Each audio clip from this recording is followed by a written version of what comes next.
विपक्षी खेमे में खलबली मची है। विपक्ष के नेता अब अपने ही नेताओं को बीजेपी से राजनीति सीखने की नसीहत देने लगे हैं। नितिन नबीन को बीजेपी का कार्यकारी राष्ट्रीय अध्यक्ष बनाए जाने पर कांग्रेस नेता ऋषि मिश्रा ने बड़ा बयान दिया। उन्होंने कहा कि बीजेपी के इस फैसले से अन्य दलों को सीख लेनी चाहिए। जात पात की राजनीति से ऊपर उठना जरूरी है, सिर्फ गाली देने से कुछ नहीं होगा। गांधी के रास्ते पर चलकर युवाओं को साथ लेकर सबको समान महत्व देना होगा, तभी राजनीति में आगे बढ़ा जा सकता है। गांधी के रास्ते पे चली, अम्बेडकर वर्किंग प्रेसिडेंट बनाया है। युवा नेता को हम लोग एक साथ असेंबली में थे, उसके लिए उनको हार्दिक बधाई। और सबके लिए सबको हम लोगों को सोचना पड़ेगा कि हम जो अरिथमेटिक की बात करते हैं, अरिथमेटिक जोड़ लेते हैं कि ये समाज 15%, आज अरिथमेटिक से राजनीति नहीं होता, केमिस्ट्री चाहिए। वोटर्स के बीच में भी केमिस्ट्री बन चुका है और पार्टियों को अपने अंदर में भी बनाना पड़ेगा केमिस्ट्री। जात धर्म से ऊपर उठना पड़ेगा। राहुल गांधी जो बोलते हैं, महात्मा गांधी जी जो बोलते हैं कि, और अम्बेडकर साहब ने जो बोला है कि वंचित को आवाज दीजिए लेकिन किसी को गाली मत दीजिए। कांग्रेस प्रवक्ता ऋषि मिश्रा ने अपने दल और सहयोगी पार्टियों के नेताओं को बीजेपी से सीखने की नसीहत दी है, तो आरजेडी प्रवक्ता मृत्युंजय तिवारी ने भी बीजेपी का उदाहरण देते हुए अपने नेताओं के लिए दो टूक कह दिया है कि किसी भी दल में जब कार्यकर्ता का सम्मान होता है, उन्हें वाजिब हक मिलता है, तो पार्टी मजबूत होती है। और बीजेपी ने जो केंद्र से लेकर बिहार तक में नेतृत्व परिवर्तन किया है, उससे दूसरे दलों को सीखना चाहिए। हर दल के कार्यकर्ताओं में भी ये उत्साह होता है जब किसी भी दल के हमारे कार्यकर्ता को बड़ा सम्मान मिलता है, तो ये हर दल को भी इस उदाहरण से सीखना चाहिए कि कार्यकर्ताओं का सम्मान हो तो पार्टी और मजबूत होती है। बिहार की राजनीति में बड़े बड़े बदलाव देखने को मिल रहे हैं। बीजेपी के राष्ट्रीय नेतृत्व ने दरभंगा से विधायक संजय सरावगी को तत्काल प्रभाव से बिहार बीजेपी का नया प्रदेश अध्यक्ष नियुक्त किया है। प्रदेश अध्यक्ष बनाए जाने पर संजय सरावगी ने केंद्रीय नेतृत्व को धन्यवाद दिया है। अभी बीजेपी कार्यकर्ता नितिन नबीन को पार्टी का नया राष्ट्रीय कार्यकारी अध्यक्ष बनाने का जश्न ही मना रहे थे। राजनीतिक समीक्षक और बाकी पार्टियों के नेता ये समझने में लगे थे कि बीजेपी के शीर्ष नेतृत्व ने नितिन नबीन को पार्टी की कमान क्यों सौंपी। इसी बीच बीजेपी ने एक और बड़ा बदलाव कर दिया। बिहार बीजेपी को नया अध्यक्ष दे दिया। केंद्रीय नेतृत्व ने बिहार बीजेपी की कमान संजय सरावगी को सौंपी है। संजय सरावगी दरभंगा शहरी सीट से विधायक हैं, जिन्हें बिहार बीजेपी का नया अध्यक्ष बनाया गया है। संजय सरावगी मिथिलांचल में पार्टी का चर्चित और पुराना चेहरा माने जाते हैं। छात्र जीवन में अखिल भारतीय विद्यार्थी परिषद से राजनीति की शुरुआत करने वाले संजय को काफी अनुभवी नेता माना जाता है। नितिन नबीन की तरह इन्होंने भी भारतीय जनता पार्टी युवा मोर्चा में काफी अच्छा काम संगठन के लिए किया है। 2005 से लेकर 2025 तक लगातार 6 बार संजय सरावगी दरभंगा सीट से बीजेपी के विधायक रहे हैं। सरावगी अब दिलीप जायसवाल की जगह लेंगे। संजय सरावगी भी दिलीप जायसवाल की तरह वैश्य समुदाय से ही आते हैं, जो बीजेपी का कोर वोटर है। करके दिखाती है। मुझे इतना बड़ा दायित्व पार्टी ने सौंपा है। हम लोग ईमानदारी पूर्वक पार्टी को और मजबूत कैसे किया जाए और सरकार से कैसे समन्वय बनाकर कैसे पार्टी आगे बढ़े, इसके लिए प्रयास करें। बीजेपी के मौजूदा प्रदेश अध्यक्ष दिलीप जायसवाल को नई एनडीए सरकार में मंत्री बनाया गया था, लेकिन संजय सरावगी को नीतीश कैबिनेट में दोबारा रिपीट नहीं किया गया था। उसी समय से ये चर्चा थी कि संजय को प्रदेश में कोई बड़ी जिम्मेदारी दी जा सकती है। ये डबल डोज है, एक डोज कल मिला था, आज दूसरा डोज है, बूस्टर डोज मिला है। बिहार मजबूती के साथ, जिस तरह मोदी जी और नीतीश जी के साथ खड़ा रहा है, बिहार में अब संगठन का काम संजय सरावगी ही देखेंगे, ये ऐलान हो गया है। सरावगी अब बिहार बीजेपी के नए बॉस बन गए हैं। पार्टी नेताओं ने उम्मीद जताई है कि उनके अध्यक्ष बनने से राज्य में संगठन और मजबूत होगा। न्यूज 18 के लिए पटना से शैलेंद्र कुमार के साथ ब्यूरो रिपोर्ट। बिहार बीजेपी की कमान सौंपने के बाद संजय सरावगी को बधाई देने का सिलसिला जारी है। विजय सिन्हा, मंगल पांडे, तारकिशोर प्रसाद, दिवेश मिश्रा ने उन्हें बधाई दी है। निश्चित तौर पर भाजपा में ही ये संभव है कि एक कार्यकर्ता जमीन से जुड़ा हुआ वो किसी भी पद पर पहुंच सकता है और हमारा सक्षम नेतृत्व देश के प्रधानमंत्री, गृह मंत्री, राष्ट्रीय अध्यक्ष जी के द्वारा अपने कार्यकर्ताओं को आगे बढ़ाने का और युवाओं के द्वारा एक संदेश लोकतंत्र की मजबूती का स्पष्ट संकेत जाता है। बिहार प्रदेश भारतीय जनता पार्टी को नए अध्यक्ष के रूप में श्री संजय सरावगी जी मिले हैं। एक भारतीय जनता पार्टी के कार्यकर्ताओं में बहुत उत्साह है कि एक जुझारू जो वार्ड से काम करता हुआ अपने राजनीतिक यात्रा की जिसने शुरुआत की, उसको आज वैसे कार्यकर्ता को पार्टी ने आज प्रदेश अध्यक्ष की जिम्मेवारी दी है। केंद्रीय नेतृत्व को बारंबार आभार। आज कल बिहार के लिए, पूरे बिहार देश के लिए गौरव की बात थी। आज मिथिला क्षेत्र के लिए दरभंगा के लाल लगातार 6 बार से विधायक संगठनात्मक व्यक्ति को प्रदेश अध्यक्ष का दायित्व शीर्ष नेतृत्व ने, आदरणीय प्रधानमंत्री जी, गृह मंत्री जी और राष्ट्रीय अध्यक्ष जी के नेतृत्व में मिला है। हम समझते हैं कि संजय जी कुशल कार्यकर्ता हैं और अपने काम में बहुत खूबसूरती के साथ सफल हुए। दोनों स्थानों पर जिस प्रकार से अवसर दिया गया है श्री नितिन नवीन जी को एवं श्री संजय सरावगी जी को, यह वास्तव में इसको अप्रत्याशित नहीं कहा जाए। यह कार्यकर्ता आधारित पार्टी है। यह कार्यकर्ता कब किस दायित्व में जाएंगे ये नेतृत्व तय करता है और यह एकमात्र देश की पार्टी है जो कार्यकर्ताओं को इस प्रकार से सम्मान करती है। आज नीतीश कैबिनेट की अहम बैठक के कई फैसले पर मुहर लग सकती है। तो देखिए, नीतीश सरकार लगातार एक्शन में है और नई सरकार नए जोश के साथ लगातार काम भी कर रही है। आज नीतीश कैबिनेट की अहम बैठक और मनाए जा रहे कई अहम फैसले जिस पर मुहर लग सकती है। नीतीश कुमार की अध्यक्षता में यह कैबिनेट की बैठक, महत्वपूर्ण एजेंडे पर मुहर लगने की संभावना।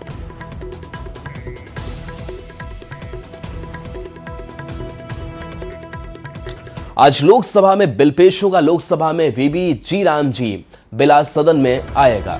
विकसित भारत जी राम जी बिल शिवराज सिंह चौहान पेश करेंगे। मनरेगा की जगह ये नया बिल लेगा। ग्रामीण रोजगार को इससे नई दिशा मिलेगी। इसके साथ साथ रोजगार के जो दिन हैं वो भी बढ़ जाएंगे। और पहले मनरेगा, लेकिन इस नए बिल के साथ साथ अगर ये कानून बनता है और ये योजना लागू होती है तो इससे बड़ा फायदा खास करके ग्रामीण क्षेत्र के मजदूरों को होगा।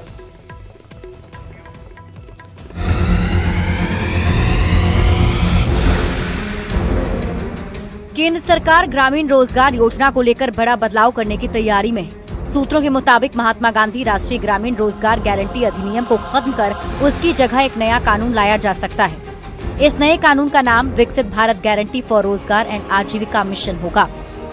नए प्रस्ताव के तहत हर ग्रामीण परिवार के एक सदस्य को जो बिना स्किल वाला मैनुअल काम करने को तैयार है, उसे हर साल 125 दिन के वेतन वाले रोजगार की कानूनी गारंटी दी जाएगी। पहले 100 दिन रोजगार की गारंटी थी। मजदूरी सीधे बैंक खाते में जाती है। कांग्रेस सांसद प्रियंका गांधी ने इस पर ऐतराज जताया कि महात्मा गांधी का नाम इस योजना से क्यों हटाया जा रहा है। उनका कहना है कि सरकार का मकसद और मंशा क्या है समझ नहीं आ रही। महात्मा गांधी जी का नाम क्यों हटा रहे हैं? महात्मा गांधी जी तो इस देश के सबसे बड़े नेता इतिहास में, दुनिया में, विश्व में माने जाते हैं। तो उनका नाम हटाने के लिए मुझे समझ में नहीं आ रहा कि मकसद क्या है। बताया जा रहा है कि इस बिल को लोकसभा के सदस्यों के बीच सर्कुलेट कर दिया गया और इसे संसद के शीतकालीन सत्र में पेश किया जा सकता है। बिल का मकसद विकसित भारत 2047 के विजन के साथ तालमेल बिठाना है। Bureau report, news 18।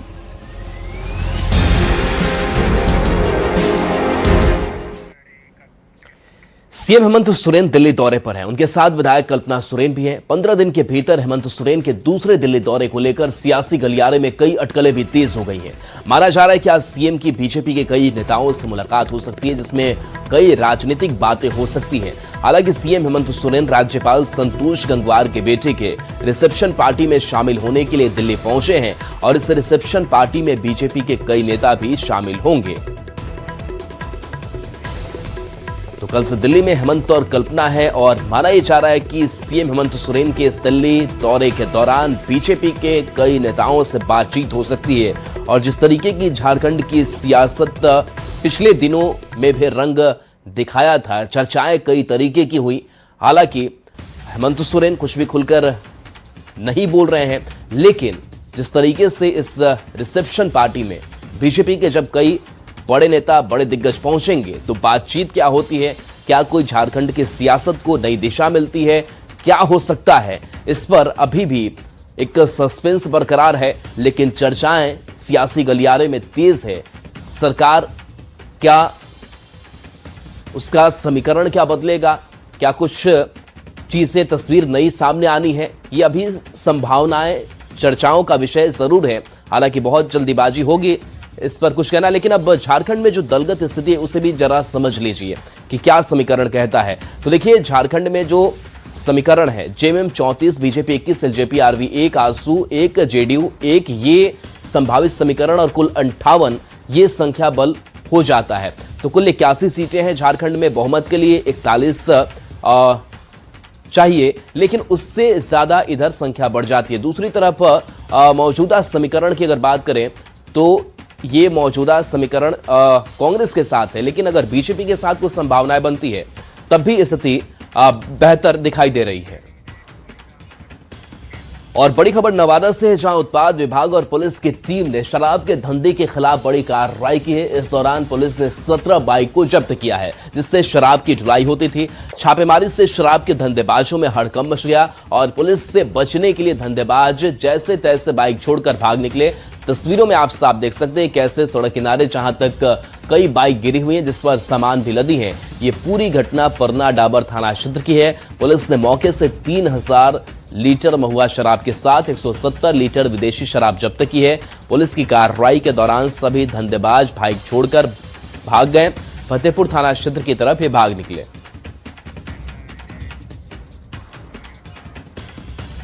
Yamuna expressway पर कोहरे के चलते भीषण हादसा हुआ। मथुरा में 7 बसें और 3 गाड़ियां आपस में टकरा गई। इस हादसे में 5 बसों में आग लग गई, जबकि कई गाड़ी भी आग की चपेट में आ गई। यमुना एक्सप्रेसवे पर हुए हादसे में 23 लोग घायल हुए, जबकि 4 लोगों की मौत हो गई। मरने वालों का आंकड़ा भी बढ़ सकता है। हादसे के बाद राहत और बचाव का काम चल रहा है। एसएसपी ने बताया कि घने कोहरे में विजिबिलिटी कम होने के कारण 7 बस और 3 छोटी गाड़ियां आपस में टकरा गई। अब तक की जानकारी के अनुसार 4 लोगों की हादसे में मौत हुई।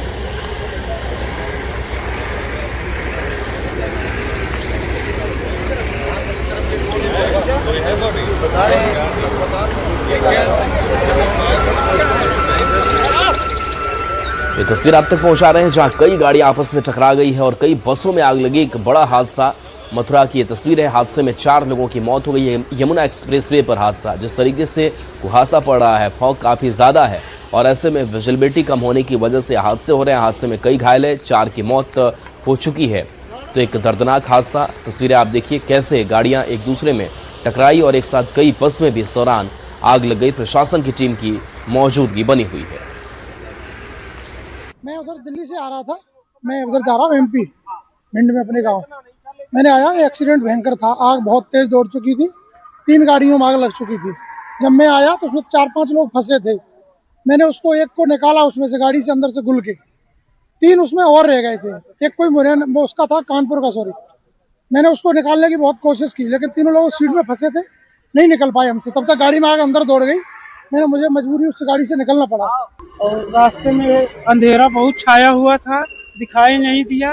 गाड़ी जोर से आवाज की, हम लोग सब हकबका गए। गेट खोलकर जैसे निकले, पीछे से धाड़ धाड़ सब बसें सब लड़ रही थी जोर से। आग लगी, सब लोग चिल्ला रहे थे, भाग रहे थे, बस से कूद रहे थे, शीशा तोड़ रहे थे। यही सब हम लोग देखे। ये यमुना एक्सप्रेसवे पर एक ये दुखद हादसा आज हुआ है। आगरा से नोएडा जाने वाले 127 माइल स्टोन पर 3 छोटी गाड़ियां थी जो मौके पर पहले टकराई थी और उसके पीछे से बसें आई हैं, तो बसें टकरा गई हैं। कुल 7 बसें टकराई हैं, जिसमें से 1 रोडवेज बस है और बाकी की 6 स्लीपर बस है। तत्काल हमारी यूपी 112 पे कॉल हुई थी। 3 हमारी यूपी 112 की गाड़ियां तत्काल मौके पहुंची। जो सेफ थे उनको निकाल लिया गया था जो इंजर्ड थे उनको तत्काल अथॉरिटी की एम्बुलेंस से अस्पताल भेजा गया और इसके बाद हमारे 11 फायर टेंडर मौके पर आए हैं क्योंकि सभी बसों में आग लग गई थी। तत्काल आग पे काबू पा लिया गया है और अभी हमारी जो फायर फाइटिंग टीम है वो सब काम कर रही है। कुल अभी जो हम लोग देख रहे हैं 4 डेड बॉडी अभी यहाँ पर दिखी हैं और बाकी हमारा अभी रेस्क्यू का कार्य चल रहा है। बहुत जल्दी हम लोग रोड को नॉर्मल कर रहे हैं। एक्सप्रेस वे पर एक बार फिर भीषण सड़क हादसा हुआ है। घने कोहरे के चलते आपस में 10 वाहन टकराए हैं जिसमें 7 बसें बताई जा रही हैं और 3 छोटे वाहन बताए जा रहे हैं। आप तस्वीरों में देख सकते हैं। मैं वीडियो जर्नलिस्ट से कहूँगा वो दिखाएं कि किस तरीके से जो वाहन है यमुना एक्सप्रेस पर जो है रफ्तार भर रहे थे, लेकिन बताया जा रहा है कि अभी जो ब्रिजा कार चल रही थी वो ब्रिजा कार चलने के साथ जो डिवाइडर था उससे टकराई घने कोहरे के चलते और उसके बाद ब्रिजा कार के रुकने के साथ ही जो पीछे वाहन आ रहे थे उनको आपस में भिड़ने का सिलसिला शुरू हो गया और देखते ही देखते वाहनों में भीषण आग की लपटें निकलने लगी जिसमें 4 लोगों की मौत की बात अब तक के सामने आई है। वहीं 2 दर्जन के लोग करीब जो हैं लोग घायल बताए जा रहे हैं जिनका कि अस्पताल भिजवाया गया, प्राथमिक उपचार चल रहा है। गोवा अग्निकांड के आरोपी लोथरा ब्रदर्स आज दोपहर दिल्ली लाए जाएंगे। सूत्रों के मुताबिक इंडिगो की फ्लाइट से दोपहर 1:55 पर थाईलैंड से दिल्ली पहुंचेंगे। गोवा पुलिस जांच के लिए दोनों भाइयों की ट्रांजिट रिमांड लेकर गोवा जाएगी। गोवा अग्निकांड में दोनों भाई आरोपी हैं।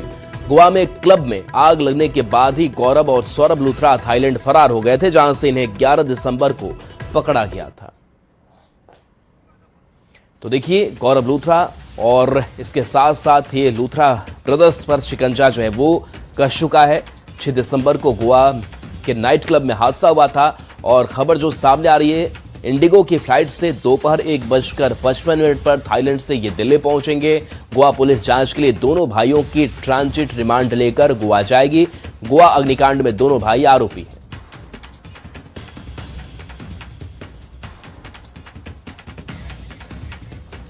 और ये हम आज की तस्वीर दिखा रहे हैं, जहां देखिए ट्रांजिट रिमांड पर लेकर गोवा पुलिस जाएगी और ये तस्वीर जहां पर अब इन पर कार्रवाई तेज है। एयरपोर्ट की तस्वीर, पटियाला हाउस कोर्ट में इनकी पेशी भी कराई जाएगी और ये आपको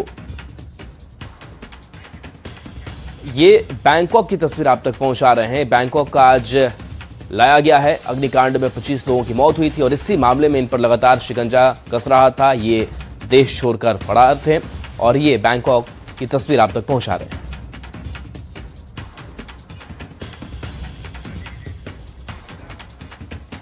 नालंदा जिले में एक बार फिर दबंगों का कहर देखने को मिला है। जिले के तिल्हाड़ा थाना क्षेत्र के चंदापुर गांव में दबंगों ने 80 साल के बुजुर्ग सुबेलाल यादव की हत्या इसलिए कर दी क्योंकि उन्होंने रास्ते पर गोबर रख दिया था। रास्ते पर गोबर रखने से पड़ोसी इतने नाराज हो गए तो उन्होंने बुजुर्ग की लाठी डंडों से पीट कर हत्या कर दी। घटना के बाद पुलिस ने शव को पोस्टमार्टम के लिए भेजा। हालांकि मृतक के बेटे धर्मेंद्र कुमार ने बताया कि उनके पिता भैंस चरा कर लौट रहे थे, तभी पहले से घात लगाकर बैठे थे और मौका मिलते ही लाठी डंडों से पीट कर हत्या कर दी। सर पूछ के लिए भी बात नहीं था सर। काहे मारा काहे था? भैंस लेके मेरा बाबूजी आ रहे थे, ऊपर से गाली गलौज करके ईंटा पत्थर पलाहू से मारा था। फिर 2 बार केस हुआ तो में प्रशासन 2 बार आया। प्रशासन को फिर गाड़ी 112 नंबर के गाड़ी दे के भगा के दिया। जहाँ 10 मिनट रह जाता प्रशासन तो मेरा बाबूजी बच जाते हैं। मार दिया पेट में अथी हुरा से। एक व्यक्ति की यहाँ शव पड़ा हुआ था जिनका सत्यापन करने पे नाम सुबेलाल यादव, जिनकी उम्र लगभग 80 वर्ष है, उन्हीं की मृत्यु हुई है। और पूछताछ के क्रम में यह ज्ञात हुआ कि जो पड़ोसी हैं उनके साथ किसी विवाद को लेकर मारपीट हो रहा था, उसी क्रम में इनकी मृत्यु हुई है। दिल्ली एनसीआर में प्रदूषण से हालात बद से बदतर होते जा रहे हैं। कोहरे और ठंड ने दिल्ली के लोगों के लिए दमघोटू हवा की आफत को और बढ़ा दिया है। दिल्ली को प्रदूषित हवा से अभी राहत मिलने के आसार नहीं है। कई इलाकों में air quality index emergency level के करीब पहुंच गया है। केंद्रीय प्रदूषण नियंत्रण बोर्ड के मुताबिक दिल्ली की हवा में मानकों से लगभग 4.5 गुना ज्यादा प्रदूषण मौजूद है। ऐसे में जहरीली गैस से बचने के लिए लोगों ने N95 मास्क का सहारा लेते नजर आए। साथ ही लोगों को आंखों में जलन और सांस के मरीजों को परेशानी हुई।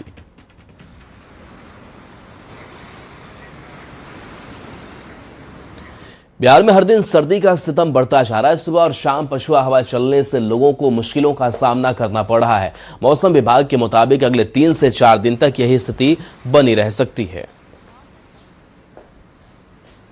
बिहार में ठंड ने लोगों की मुश्किलें बढ़ा दी हैं। हालांकि दिन में तापमान अधिक रहने के कारण थोड़ी राहत जरूर मिली है। दूसरी ओर यदि हम पछुआ हवा की बात कर लें तो पछुआ हवा की स्थिति सामान्य होने के कारण मौसम शुष्क बना है, लेकिन दूसरी ओर सुबह और शाम में कुहासा के कारण लोगों को काफ़ी परेशानियों का सामना करना पड़ रहा है। मौसम विभाग की माने तो अगले 2 से 4 दिनों तक तापमान स्थिर रहने की उम्मीद है। और वहीं यदि कुहासे के कारण हम पॉल्यूशन की बात कर लें तो बिहार के कई जिलों में AQI लेवल 150 का आंकड़ा भी पार कर चुका है। कैमरा पर्सन संत के साथ शैलेंद्र, न्यूज़ 18 पटना। बिहार में बन रहे विराट रामायण मंदिर में स्थापित होने वाला दुनिया के सबसे ऊंचा शिवलिंग जल्द बिहार पहुंचने वाला है। तमिलनाडु के महाबलीपुरम से निकला शिवलिंग जहां से गुजर रहा है, इसे देखने वालों की भीड़ उमड़ रही है। लोग आस्था के साथ इस शिवलिंग को देख रहे हैं। यह तस्वीर मध्य प्रदेश के सिवनी की है, जहां शिवलिंग के पहुंचने पर इसे देखने के लिए सड़कों पर लोगों की भीड़ उमड़ पड़ी।